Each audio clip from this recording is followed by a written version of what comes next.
Okay, so Jason, what do you think here? So I think there is an extrusion left pericentral. What did we say it was?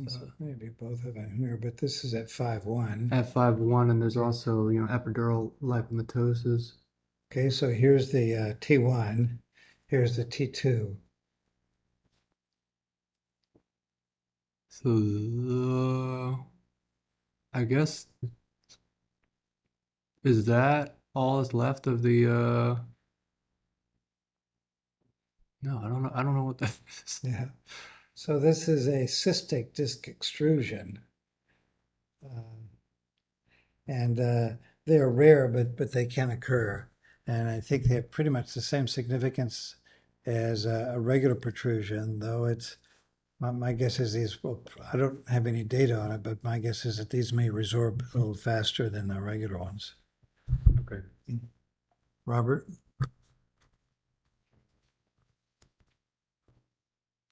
All right. So we have a lot of images here. Some sagittals, axials. On the left, it looks like there's some, is it pretty post-contrast enhancement on the right top? Sorry, I'm looking on the left over here. Top left. So you got an MR scan here Mm-hmm. showing what looks like a fluid collection next to a disc, Mm-hmm. involving the lateral recess. Correct. And then here it looks like we have a discogram, CT discogram, showing contrast extending out into the area of the cyst building. I'm not hearing you, John. Okay, so this is a CT discogram showing the contrast is coming out and filling this, what looks like a cystic collection here. So this communicates with the nucleus pulposus. And so this shows that it's a discogenic cyst or a cystic extrusion. Okay, and this just shows there are a lot of suggestions as to how this might happen, including maybe you just have a little annular tear and extrusion in the middle of a previous disc protrusion. Okay, Elliot. So 30-year-old male with radiculopathy. So at L4-5 and L5S1, we've got some disc herniations, maybe more severe at L5S1. There's also some increased signal between them. Okay, yeah, it looks like maybe a cyst, kind of left paracentral, maybe another cyst extrusion coming from this disc. Cysts don't produce a double image. What about a double image, John? I'm saying a cyst doesn't produce two different signs. Right here, you mean? So it looks like we have something layering in this. I mean, could it be blood, hemorrhage? It looks like blood to me. Yeah, it's a discogenic cyst that's bled into it. Right. Okay. It could be blood with a hemosiderin sitting there, and the rest serum. Yeah, it's the cellular elements are layering down and the serum is layering up on top. Right. Okay, so this patient had surgery and this is what it looked after surgery. He had a left partial laminectomy. So this is what it looked. I'm sorry. This is your case. Sorry about that. So this is what it looked before surgery. Then the same patient had surgery, and this is what it looked like after surgery. Oh, you're right. So, like Tayson said, a left-sided laminectomy was done to decompress the spinal canal, but yeah, the cyst looks about the same. But now you don't have the layering anymore. All right. Right. Okay. Yeah. So So that they actually, so they went in, they basically removed the hemorrhage within the cyst, but the cyst was still there, so it's still filled up with fluid. Yeah, good. All right, so we have a 35-year-old low back pain. Onset 1 week. Let's see. We do have a cyst at, I'm not sure what level that is, Okay, but you have small one and kind of there's projecting the inferior. T1, and here we're seeing the Is this through time? T2. That's probably the stir in the T2. Okay, and then here are the axials. Okay, so it looks like it narrows the lateral recess on the right. Okay, Can we go back? If you look at the conus medullaris, you can kind of get an idea of where you are approximately. You cannot be sure, but at least you get some Probably idea. like, yeah, okay, L1-2 or yeah. L2-3. So it's the upper lumbar area. Yeah. Okay, so we see this little cystic collection next to the disc, and there's a degenerative disc here with some desiccation and decreased height. Here are the axial images. So what would you call this? Guess I would call it a right foraminal cyst. Well, yeah, I think this would be subarticular or a lateral recess area for the radiologist, but subarticular for the surgeon. And maybe a central here, and then maybe a little cyst there. So this may be a discogenic cyst like we've been seeing before, and the lateral recess. Here's what it looks like at surgery. And That looks like fat. yeah, this thing right here probably Yeah. has some around the outside of it. So they removed it. Histologically, it had a lot of fibrous tissue and vessels, granulation tissue, and this turned out to be a spinal epidural hemangioma. So, Okay. and if you go back, Well, maybe it's it's solid anyway. different. Maybe it's different, but I don't think you're gonna call this as epidural hemangioma with double ganglion. But there is a Classic. differential. Just be aware that some crazy things can happen. It's a weirdo.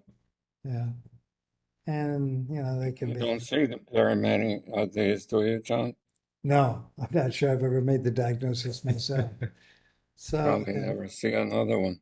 so it's really a vascular malformation. But here, according to them, it's about 4% of all epidural tumors and about 12% of all intraspinal hemangiomas. So it does occur. I'm sure it's seen me more times than I've seen it. But It depends on where you are, I suppose. yeah. And okay. If you're at a center where people do nothing but back surgery, you get a different impression of the general population than you do it on a regular basis or general population. Thanks, John. So we have a 26-year-old with surgery 8 years ago, and it looks like at L3-4, there's a cystic. Yep, there you go. It's like another one of those discogenic cysts, right? Mm-hmm. Coming down, with maybe a little bit of an enhancement of the surrounding soft tissues. And the axial images. On the axials, it looks like we see that again in the lateral recess on the right or the left. It has some complex signaling. Mm. So again, this is like metrodiscal cyst. They did go to surgery, and it turned out to be a venous hemangioma or a venous malformation. Okay. So just cases. We can see a disc extrusion here on 21403 on this low field image here, and then the patient came back 10 months later, and it's completely resorbed. So these high signal intensity, primarily nucleus pulposus type extrusions, pretty readily resorb. It's the fibrous component that doesn't resorb. Okay, here's just another example here. We can see a little relatively stable high intensity zone at 4.5.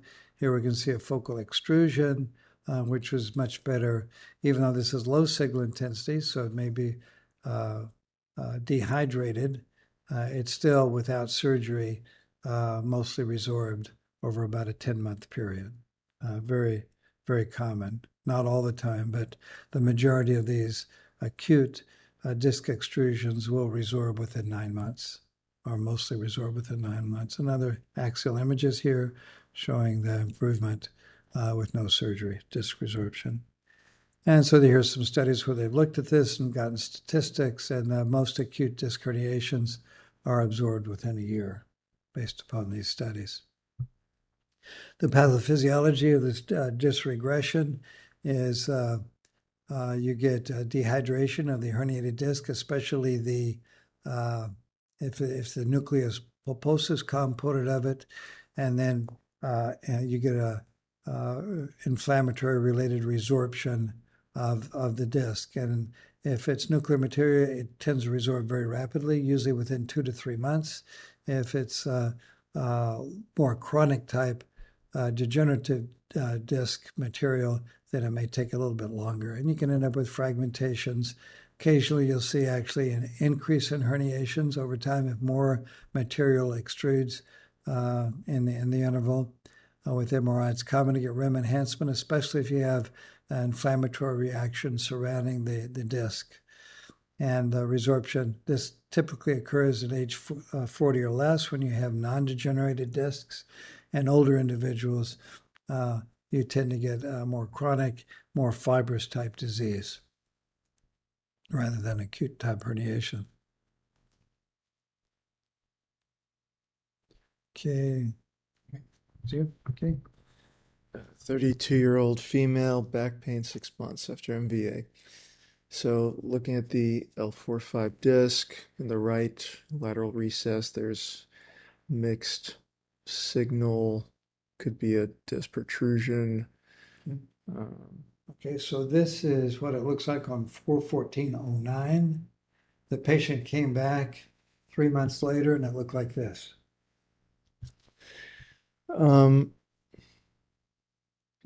Yeah, so it looks like it's progressed. There's just more material possibly coming If you from the look here, disc. Notice that you've still got a fair amount of material in the disc here, even though it's narrowed. Mm-hmm. It's certainly dehydrated. Now, when we wait 3 more months, it looks like this. Okay. Now it's become decreased height, Yeah. losses, and all that material is actually extruded out into the disc extrusion, filling up the lateral recess here. Okay, so this is a 32-year-old female. This was on 7/13/09. The patient came back 4 months later, and this is what it looks like. Wow, just greatly improved. And the last one, she was more symptomatic. This one, she's almost asymptomatic. Okay.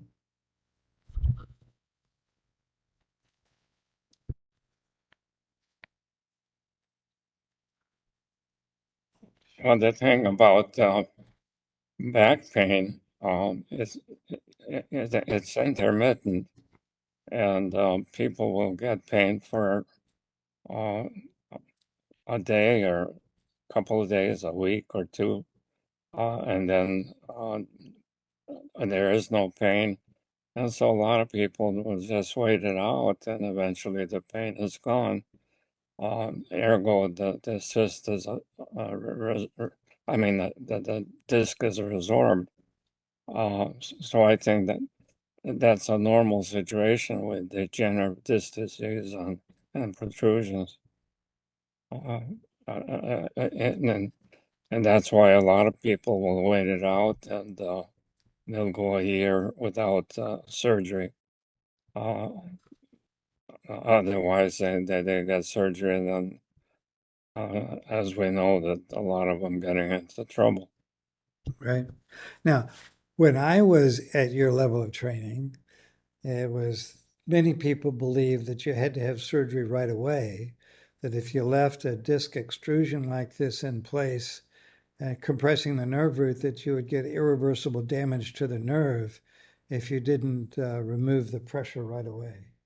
But now that's no longer thought to be the case. That's only in progressive nerve compression and i.e. Progression to foot drop or whatever. So neurologic problems. Okay. Otherwise, just for pain, it's not the case for surgery. Where I was at or the way I treated my patients. Thanks. I didn't operate just for pain intermittently. Thank you.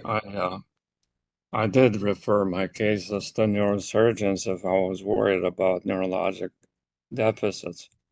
And that's who used to do disc surgery in my neighborhood. Great. Yeah, so it looks like we have two sagittal T2s of the lumbar spine. We're probably looking at L4-5, where we see diffuse disc bulge with a superimposed extrusion and an inferior migration. And it looks like 2 years later that migrated extrusion has resolved. Yeah, so this component probably maybe a little bit bigger, but all this extruded nucleus pulposus has resorbed. Well, one of the things I think we can consider is the fact that that is not getting any nourishment to continue this increase in size. It's getting, I guess, leukocytes are what decreases the size Right. and absorption. Always. Right. Okay. So let's talk a little bit about upright scanning. Now, the assumptions in the early days when people wanted to do upright scanning of the lumbar spine was that if you're standing upright, you would increase the pressure on the discs, and therefore you might get an increased protrusion, which might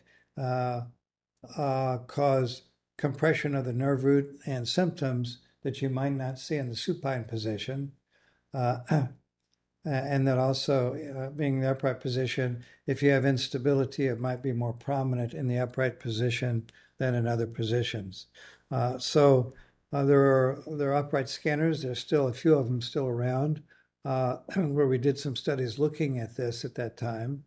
And we did a series of patients in the sitting flex position, the sitting neutral position, and the supine neutral position to look at the differences between them.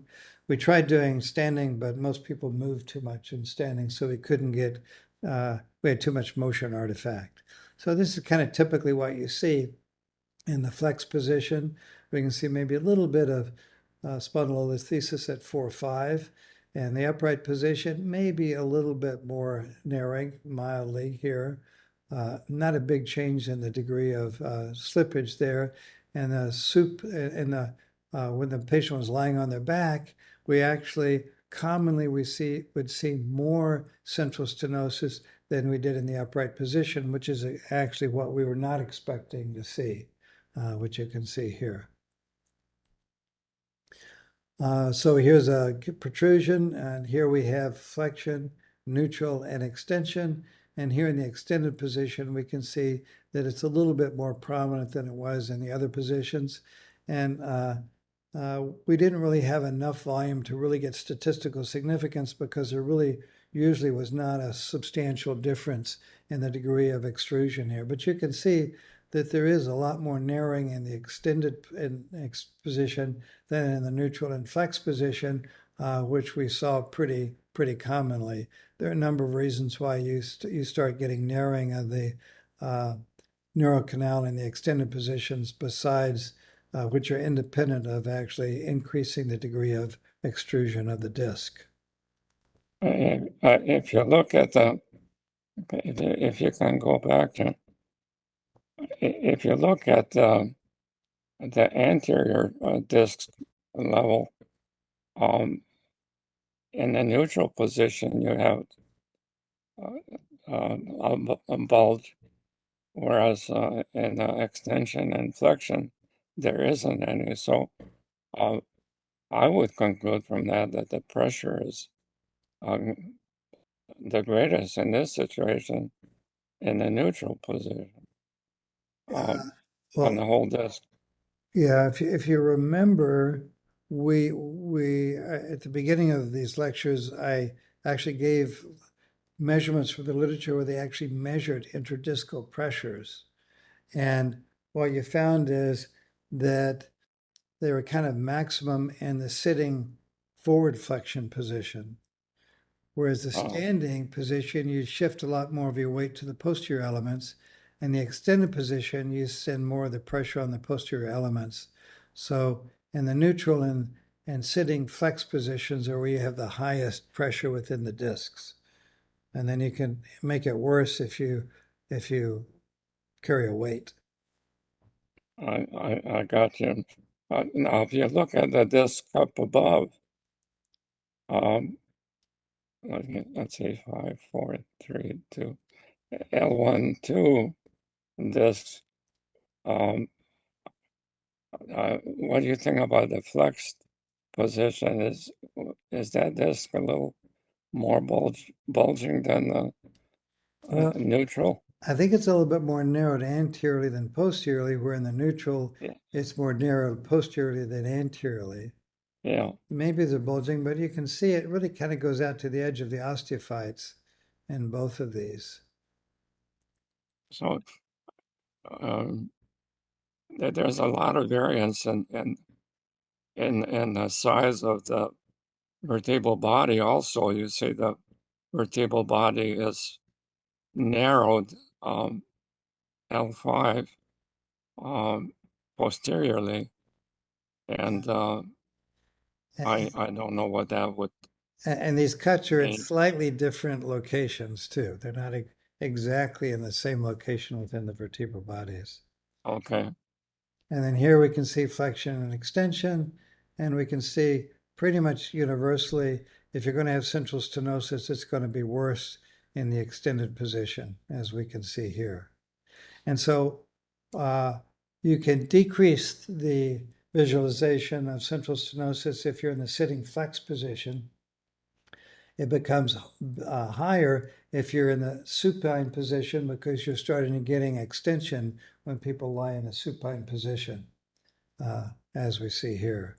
So it turns out that upright neutral, upright forward flexion tends to have less central stenosis than our typical supine imaging. And therefore, a lot of what we thought would be the case turned out not to be. And that's why upright imaging really never caught on. And most of our imaging is done in the supine position. It's easiest for the patients. You get less artifact, and it turns out that's a position where you tend to see central stenosis better than upright neutral or upright flexed. There we can see sitting flexion. Here we can see the neutral position, a little bit tighter. And then again, in the extended position is when it's the tightest. And we're seeing a little bit more spondylolithesis in the extended position. Okay. Okay, now we can look at sitting versus standing. Here's a sitting position. We can see there's a little disc protrusion here. Notice here we see a cyst coming off the facet joint in the sitting position. Here's that cyst. Here we can see a disc protrusion.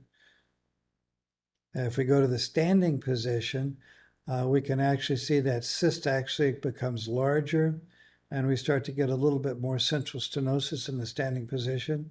What's happening here is when you stand, you normally shift more of your weight to the posterior elements. That's going to put more pressure on the facet joints, and that's going to magnify the facet joint cyst, which comes out because you press more fluid out of the facet joints when you weight it more. Did you check anything about the weight of the patient, the size of the abdomen, et cetera, et cetera? No. No. So let's look at other changes in the spine that besides the contour of discs, besides disc herniations. We can look at degenerative changes, which come in the area of spondylolithesis, which either can be traumatic or degenerative, mostly degenerative. Disc-degenerative changes without disc herniations, end plate changes. We already talked about high intensity zones, so I'm going to skip past that. And then we can talk about facet arthropathy. So spondylolithesis, by definition, it's when the cortex of the edge of one vertebral body is more than 1 millimeter displaced with respect to the edge of the cortex in the adjacent vertebral body. If we look at non-contour degenerative changes of the discs, this is the Fearman classification from 2001. It came from a Thompson classification, was about 1990, where you can get disc degenerative changes. You get grade 1, the nucleus is white, which is basically normal. You can get an inhomogeneous nucleus, and if you have a cleft right through the middle, which for a long time was thought to just be normal, but studies have shown that shows early degenerative change with early desiccation of the nucleus pulposus. Grade 3, it's inhomogeneous and the margins of the nucleus pulposus are indistinct. Grade 4, you no longer have a bright nucleus pulposus. You're starting getting decreased height in the disc. And then finally, the disc is completely black and the disc collapsed to where at some point you have no disc at all. I do not use this in my reports. I describe it and say it's degenerative in nature. The grading is really more for studies. End plate changes you're all familiar with. It comes from a paper by Mike Modick in 1988 in radiology. Jeff Ross was his fellow at that particular time who actually came up with the grading system and I think did most of the actual measurements for the paper. End plate changes, you get edema within the end plates. Grade 2 or fatty change in the area of the edema. And finally, you get sclerotic, where it's very low in signal intensity. A number of studies show that these are progressive. You start out with edema, which is actually injury to the trabecular bone of the end plates and the end plate bone itself from repetitive trauma. When that heals, it heals, but you've got decreased vascularity to that area. When you have decreased vascularity, it cannot support the normal marrow cellular components, but it can support fat because fat doesn't take a lot of metabolism and it doesn't take a lot of vascularity, so you get fatty replacement. And then what happens is that the trabecular bone becomes thickened. We'll talk more about this when we talk about actually bone and how bone responds to trauma in later lectures. And then you get sclerotic changes where it's low signal intensity on all sequences because you've got increased thickened trabecular bone in that area, which is calcified. Excuse me for a second, John. I went to a radiology meeting in Vegas, maybe 20 years ago or so. Yeah. And Ross was giving a lecture, and he was not very complimentary of Modick. Okay, well, we better not talk about this. These lectures are being videotaped, John. They're still good friends, though. Yeah. So, but that's it, right? And then we already talked about high intensity zones, so I don't want to go through that again. And then, yeah, facet disease is another common cause of symptoms in the lumbar spine, very common degenerative change.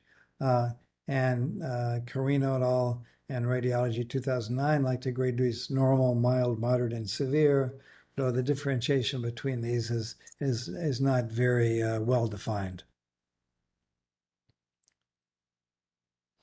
And then when he actually looked at all of these different changes, looked at the inter-observer and intra-observer variabilities, we found that they weren't great.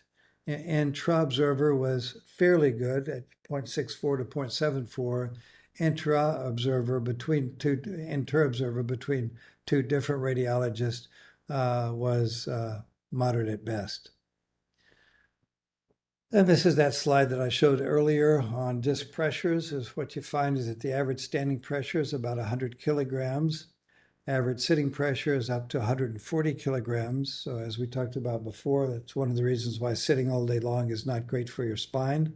And again, the reason why here is that when you stand, you put much more of your body weight on the posterior elements of the facet joints, whereas when you sit forward a little bit, which transmits a lot of that force to the vertebral body column in the discs. If you sit more forward in the flex position, it goes up to 185. And then if you try to lift something, it can go up to 220 or more kilograms per square centimeter, I think. And then here, this is a study by Berg where they graded these different changes, modic changes, high intensity zones, nuclear signal, and disc height. And then see if there's any correlation between the amount of degenerative scoring and patients' actual symptoms of low back pain. Who's next? Jason, what's the answer? They do not. You're getting very skeptical. And so they used outcome measurements with disability index and visual analog scales, and there was no correlation. Though, that's funny. I've got a lot of back pain now. My discs are much more degenerated than they were, but I actually had more back pain in my 30s when my discs weren't so degenerated. So I think there are a lot of causes. I think the discs themselves can be painful earlier on. And then once the disc isn't there anymore, it's the end plates and the facet joints that probably are responsible for the pain. Okay, so your spondylolithesis is a greater than 1 millimeter forward displacement of L4 on L5 here. Now, you're all familiar with the plain film grading of 1, 2, 3, and 4. A lot of people use that in MR. I really don't think that's appropriate. That's fine with plain films when you can't measure things very accurately. I prefer to give a millimeter measurement in this, and then that's something you can follow over time. Whereas if you just divide it into 1, 2, 3, and 4, you can have significant changes which are more difficult to follow over time. And then here we can see the spondylolithesis. Here's the flexed position, neutral position, and the extended position. And most of the time, we didn't really see a measurable difference between position. And I think most people, these are degenerative. You have spondylolithesis, but it's relatively fixed. Though some people are very mobile, and that's something that we thought would be important to determine. But we found that the mobile one, the ones that actually moved from flexion to neutral and extension, were very uncommon. So again, all the reasons why we thought upright imaging might be valuable basically all turned out not to be very helpful, which is why we don't do it anymore. So there's standing, and then in this particular case, there's a pars defect. The ones with actual pars defects, I think, tend to be a little bit more mobile than those that are primarily due to degenerative facet disease. And you can kind of understand why. Degenerative facet disease, it becomes hypertrophied facet joint, but you still have bone on bone, whereas with fractures of the bone, these can be very unstable. And these pars defects tend not to heal on their own very well, so you're actually left with a non-united fracture. That's what these are. So I mean, you can call them pars defects. That's what everybody did in the past, but we now know these are just fractures. Okay, let's see. So we have a sagittal MR with chronic back pain with left-sided radiculopathy as the history. Just looks like there's pretty, at least moderate to severe anterior listhesis of L5 on S1 and a small disc protrusion at L4-5. Yeah. Now, the one thing I'd like to point out here, at the L5-S1 level, there's a structure here that actually helps you define what's L5S1. And sometimes what you can have, you don't have bony compression of the L5 roots when they exit, but you can have compression by this structure. You know what that structure is called? Iliolumbar ligament. Right. So that's the iliolumbar ligament. So at L5S1, I like to look for that. And there you can see the nerve root. And here it's probably being compressed. It's no longer round. It's really flattened, compressed by the iliolumbar ligament. And here, now it's actually compressed between the bones, which you go further out.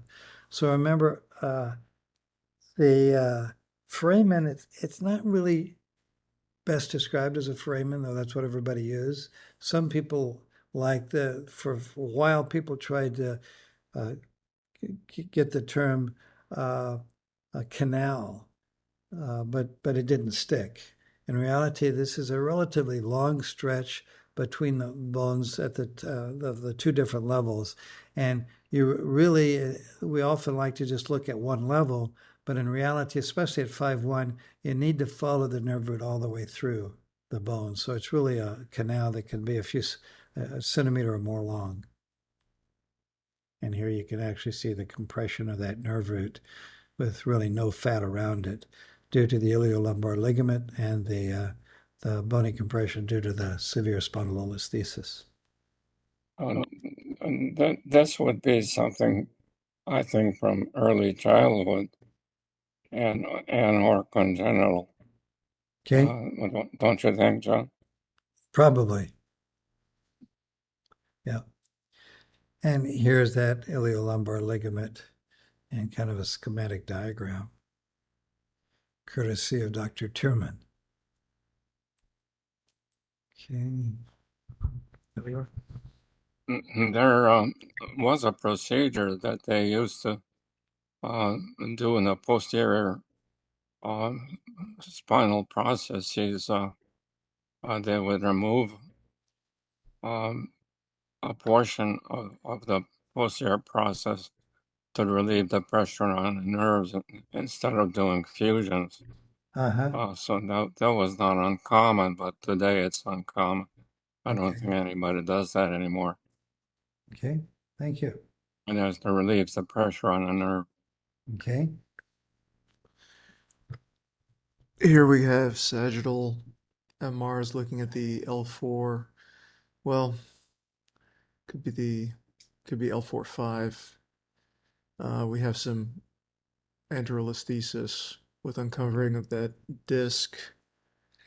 And if you remember, I started out the lecture showing a case of someone who's operated at the wrong level. So these congenital variations at the lumbar sacral level are really quite common. And it's very important in your report to be very clear as to how you label these.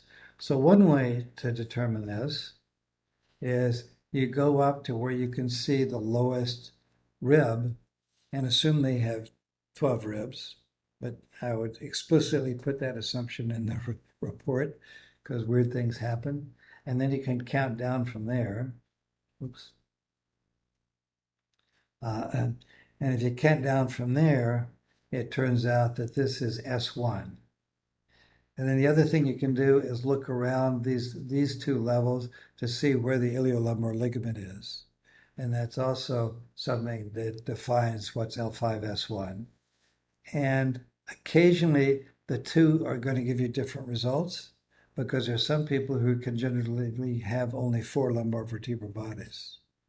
So it can get complicated. And also, much of the time, our axial images don't go high enough to actually see the ribs.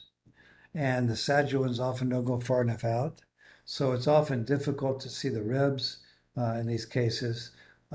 So I think you need to do the best job you can. You need to make sure in your report that there's some confusion about what L5 and S1 is, and then go through your thought processes as to how you determine how you're going to number it.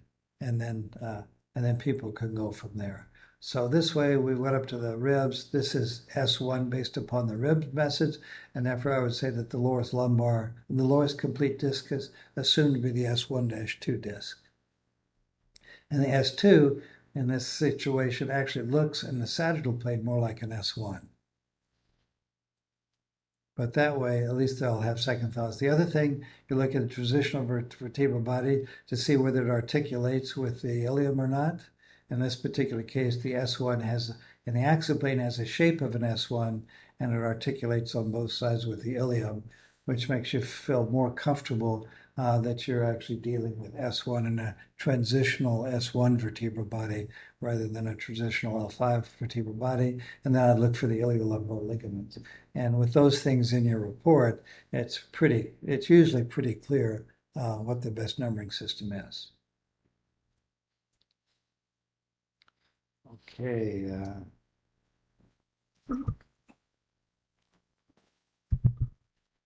All right, so it looks like we are looking at the L5S1 level where there's bilateral L5 pars defects with spinal and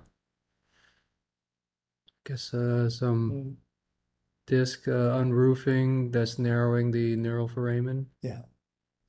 Right there. So here we can see a nerve root getting out fine, at least at this segment of the canal at 4-5 with fat all the way around it. S1 looks like it's fine, but we've got a lot of areas where we have the limited fat surrounding the L5 level. At this level, we can see the RS defect very nicely there. And Robert. So we have a sagittal MR, and looking at the lower lumbar levels, it looks like there's again severe anterolithesis and angulation of that. What I'm assuming is the L4 vertebral body. Oh, yeah, 4-5 lines, 6 lines. This is okay. Elior.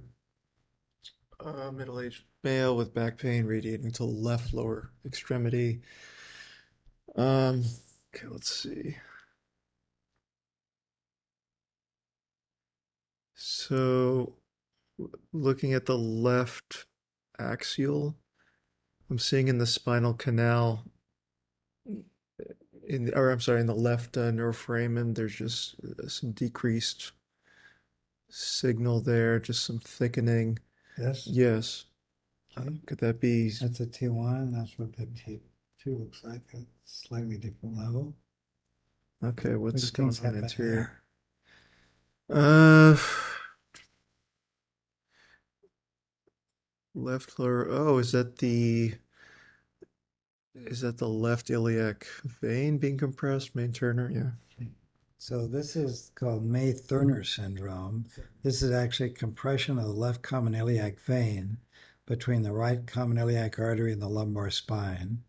Can be associated with DVT, and DVT is more likely if it's caused by a spur. Some people believe that this can be symptomatic. And then there you can see it should go over it. In this case, it's going behind the artery. So the vein should go on top, not underneath. And it can be compressed between the artery and the vertebral body, the May-Thurner syndrome.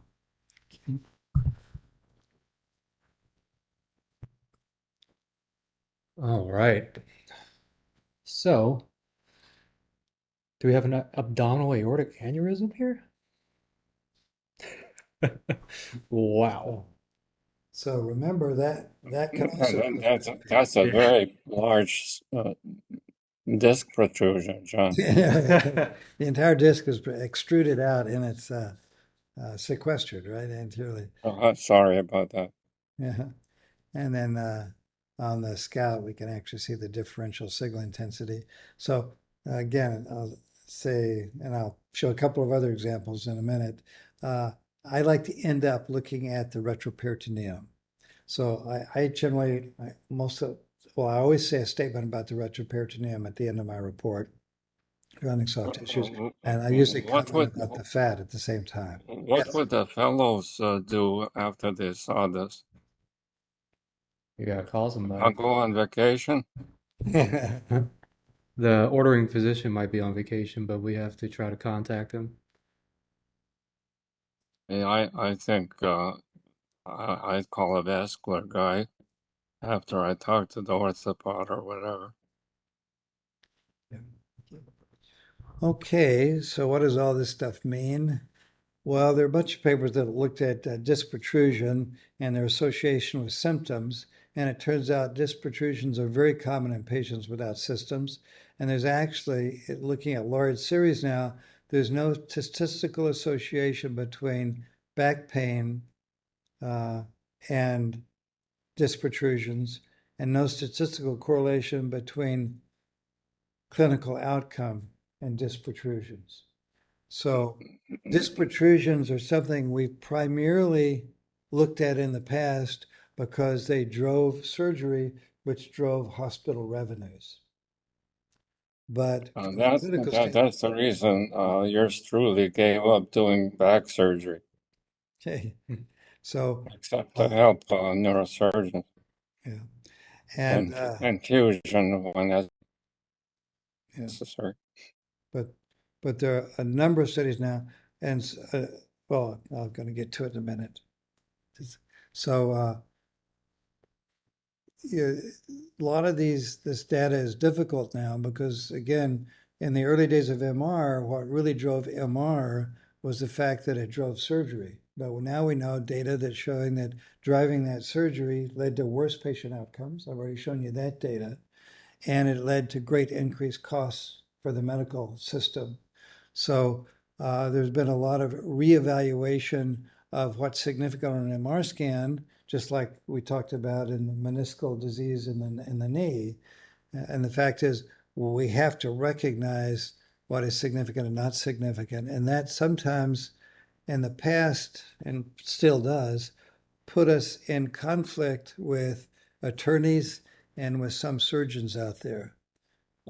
But we really always need to be on the side of the patient whenever we can, though we also have to work with limited knowledge, and sometimes our assumptions aren't correct, and we have to correct those over time when new data comes out.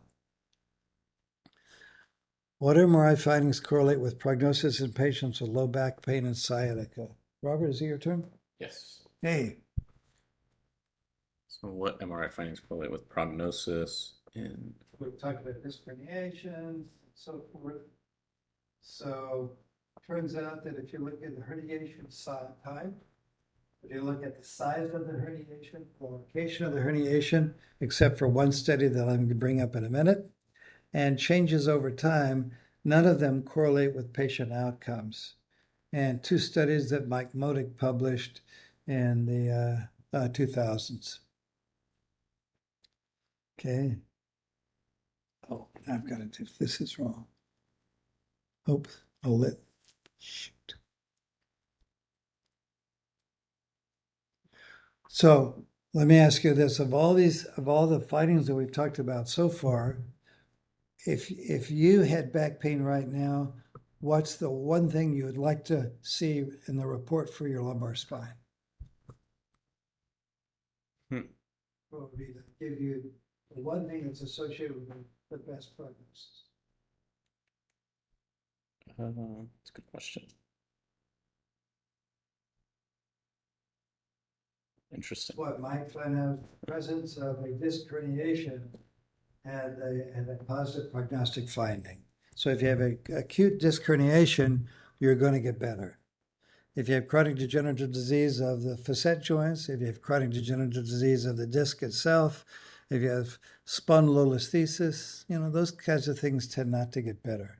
But the disc will resorb, and which is a little bit funny because this other paper said that disc protrusion weren't associated with symptoms, but here it says disc protrusion is associated with symptoms and you get better. So, there's still, the data is not as robust as we would like, and there's still a little bit of contradiction within it. But I think acute disc herniations, based upon my own personal experience, can be extremely painful. But we also know that acute disc herniations will resorb. Okay, Elior. What lifestyle risk factors increase risk for hospitalization for sciatica?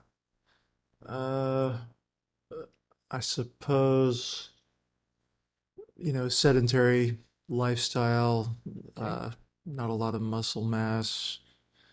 Yeah, I agree with that. Yeah. So in this particular paper, they found that if you're a smoker, your risk for hospitalization was increased by about a third. If you had obesity by BMI, and increased by about a third. If you had obesity by waist, increase in your waist girth, it was a little bit more than that, around 40%. And if you're a walker or a cyclist, it decreased the risk by about a third. Diabetes increases.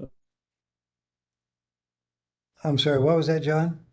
Diabetes increases the Yeah, problem.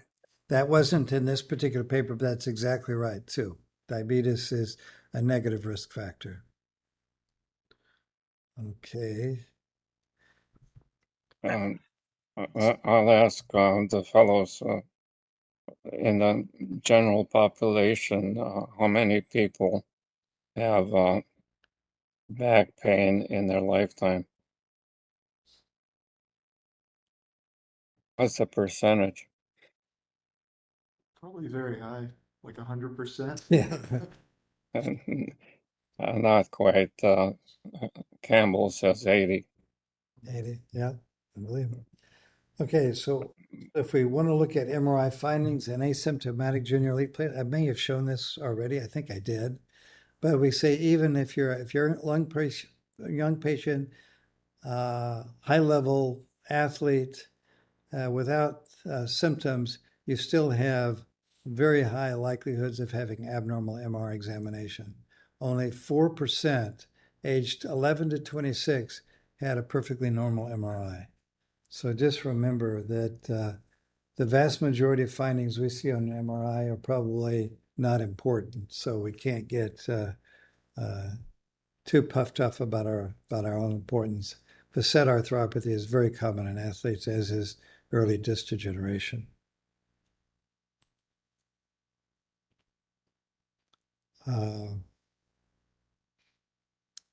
Let me see who's next. You? Yeah. Yeah. Okay, why don't we end with this one? This is another important paper by Karagi, the neurosurgeon from Stanford. What MRI findings are seen in patients with new onset serious low back pain? Now, I'll tell you what this is. He took 200 asymptomatic individuals and did an MRI scan on them, and then he followed them for 5 years. 49, that is a quarter of those patients, ended up at some point with serious low back pain in the 5 years.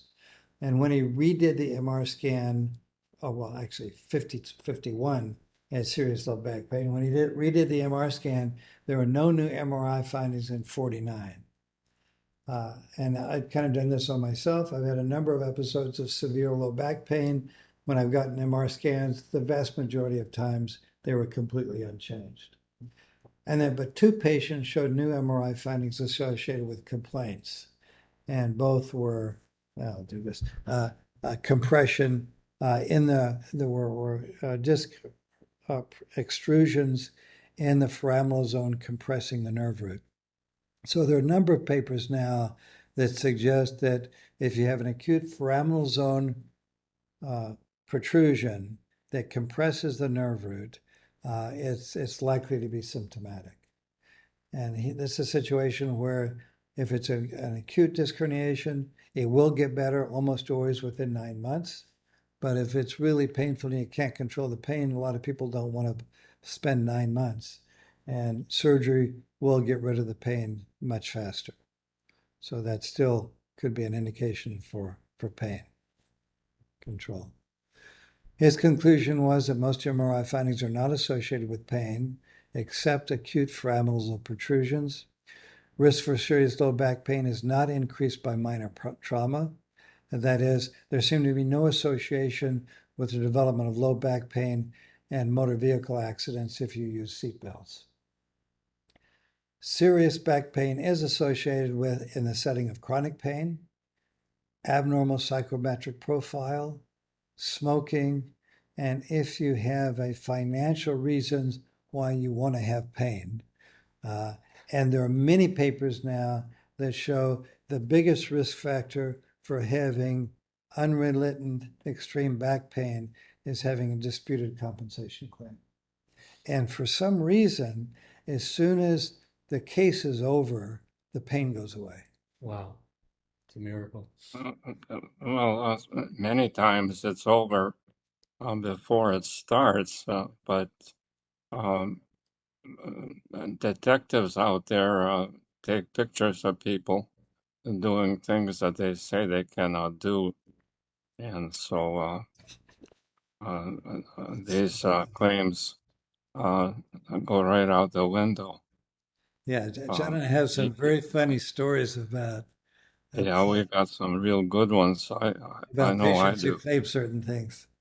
People who claim that they can't walk, and then they have video of them out water skiing. My office was on the fourth floor, and I had a window overlooking the parking lot.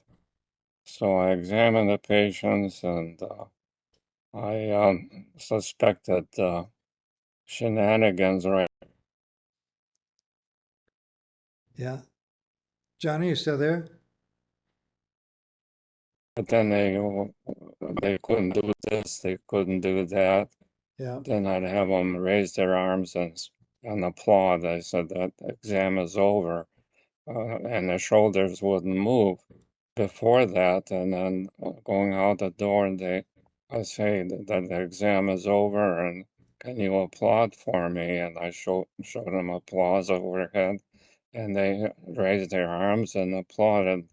And I said to myself, well, I didn't tell them, but thank you very much. But you just proved to me that you were faking. And going back to the looking over the parking lot, I saw all kinds of things people couldn't do in the office, and they're doing in their car, including driving, bending, Right. raising the hood of the car, etc., etc. It was kind of fun to watch humanity at work. All right. Thanks, John. And I'll see everybody on Thursday. Right? Hopefully, we'll see you on Thursday, John. Thanks, John. Have a good one, everybody. All right, thanks, you too.